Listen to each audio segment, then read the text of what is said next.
1. What does Kyle call? Sean McVay is the biggest fraud. Oh, my God. 3rd and 1. I'm going to show you later. I'll never get over this. I will never. Because I picked the Rams to win, and I don't like being wrong, although I do like covering playoff football, so I'm happy. But damn, Sean, this is what your mentor did. This is what you should have done. I'm so mad at Sean McVay for this. Great call, Kyle.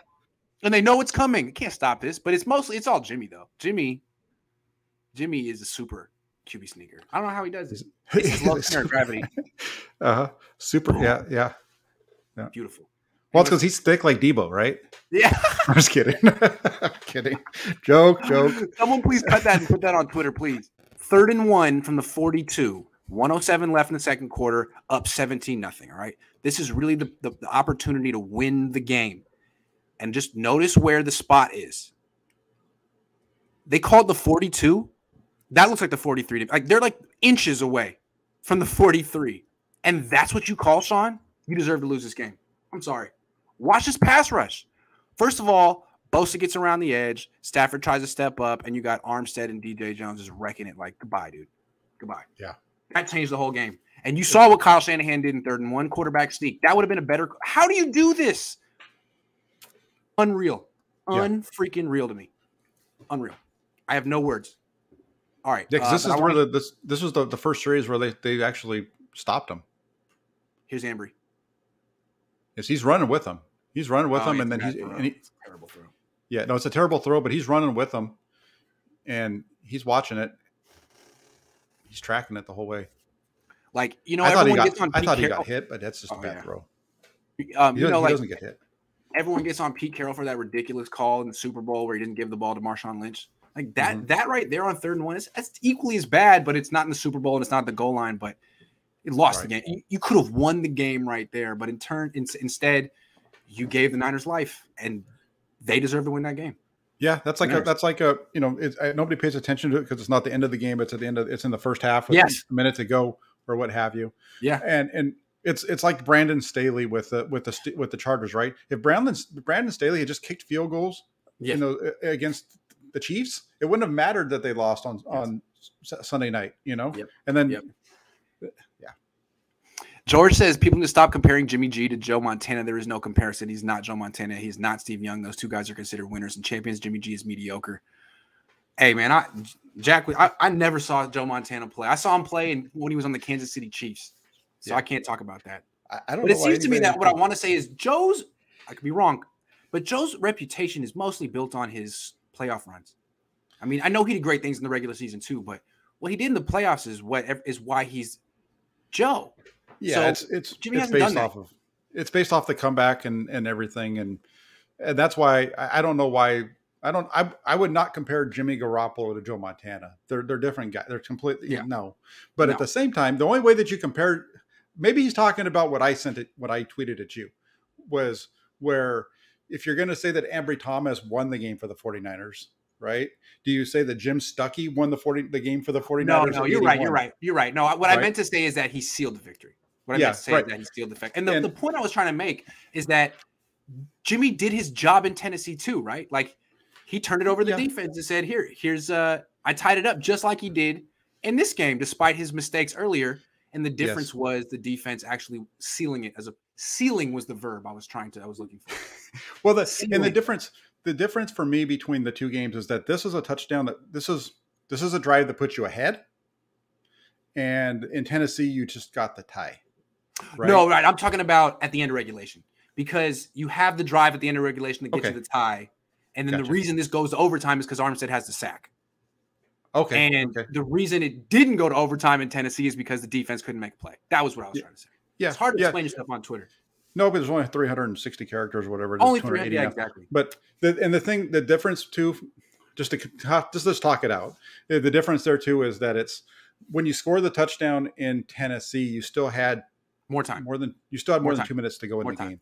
So they had plenty of time to work their way down the field. I still think the Rams had time because all they needed was a field goal, right? I think they had like 30, maybe 40 seconds, but like, they might have 38 seconds. I mean, they did. And the first throw was 12 yards and they had timeouts and then boom, Eric Armstead made a freaking play. So Yeah, the Armstead. Yeah, had Armstead, he done that in Tennessee, who knows? They might have won that game in overtime. Jimmy Garoppolo might have been the hero in overtime. You know, who knows? Yeah, well, there you go. If they had, and here's real quick, since we're talking that out, if in this game, if the Rams had timeouts left when Armstead made that sack, why did they not call a timeout, run another play?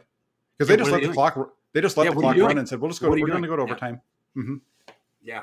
Because remember in Tennessee, the 49ers defense, they got sacks on him.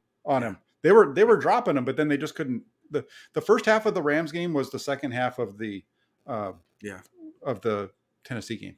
The other difference between those games is that Ryan Tannehill's a better quarterback than Matthew Stafford, and Ryan Tannehill didn't get impatient. He was content to stick to the game plan and be mediocre or bad on offense and not turn the ball over. Stafford at the end was like, I don't care. I'm throwing it. And I don't respect that at all from him. And that's, 15 years of whatever, 10 years of playing meaningless football in December in Detroit. Like, dude, you can't do that. I don't care how good your arm is. You can't do that. He was bad in the second half. He was 3 for 3 on the scoring drive, though, and that he was 3 for 13. The main threat said Ayuk was open in the middle. I forget which play you're talking about, but he's always talking open. I think he's talking about the throw to Kittle, probably. Okay. I pray to God the Niners do not make the mistake of bringing him back next season. He plays like a rookie every single season. George is anti-Jimmy. I feel that, though. He does kind of play like a rookie. The picks. Watching the way that Trey Lance has progressed this year, bringing back Jimmy Garoppolo, you're not going to bring him back unless they won't. Unless you just don't reverse course week 18. You don't do it now. Kevin F said so many good young quarterbacks are shook by being thrown in the fire too soon. The experience of this year is so great for him and the future of the team. You agree? Yeah. Okay. Fair enough. I'm glad that I'd rather have him make the mistakes in practice than in a game. I think it plays out better for you if you make those mistakes there.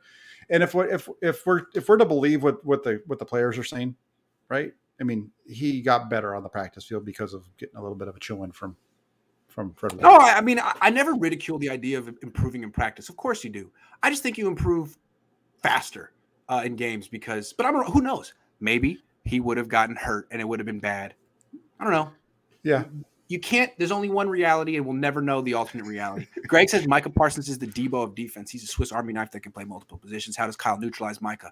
It's called running the ball, Jack. What do you think? That's it. That's what you got to do. The 49ers have to be able to run the ball. If the 49ers can run the ball, they'll be able to slow him down. That's it. If they don't run the ball, it's going to be a long day. Jack, thanks for giving. Oh, Humperdinck. The show is over. How many playoff games do the Niners have to win to make stunting Lance's development worth it? Well, Jack will say they didn't stunt his development. Humperdinck. That might be my favorite name we've seen all day. Humperdinck McGillicuddy. That's the third. I like it. Great. I'm going to say if they go to the NFC Championship game, I'm not going to second guess Kyle. But if they don't make it that far, I will. But that's just me. It depends, right? I don't think you can make that because of the way that this played out. Since you brought it up, and we got a minute, unless you got to run. But I got a minute. But in 2017, the Chiefs were 10-6. Yes, they were. 2021, 49ers 10-7. Both teams were 6-6 at one point and were able to make it to the playoffs. Yes. There's all kinds and the only way this thing works is if Kyle Shanahan has control of the team in the locker room the way that Andy Reid did out there. Because look at what they tried to do in Chicago. They tried to do this in Chicago and the guy's not there anymore because he couldn't control it. And he wasn't when the press got on him, what did he do? He changed course and said, okay, I'm going to get rid of Andy Dalton because I can't take the heat anymore. He didn't just stick with them. Good point. And give Kyle credit. Yeah. Give Kyle credit. George says, I honestly think Dallas will beat us because we will make too many mistakes on offense, a.k.a. Jimmy Garoppolo. I'm just having that feeling. Hey, that's fair. I can't tell you you're wrong.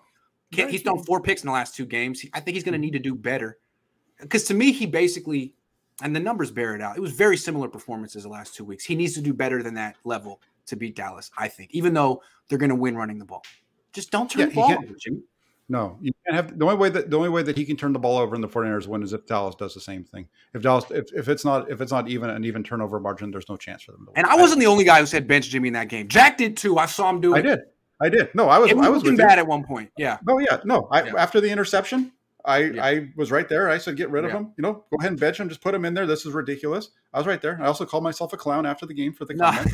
No, it's not a clown. I said the same thing, and I'm not a clown. Honestly, if Sean McVay hadn't have done what he did on 3rd and 1, and the Rams had gotten the first down there, kicked a field goal there, I think they might have benched Jimmy at halftime. But Jimmy had a nice drive at the end of the first half like he normally does, and now, boom, you're right back in the game. So who knows what would have happened, could have happened. Julio says, thanks, guys. Appreciate what you do. Here's $5, Grant. Thank you, Julio.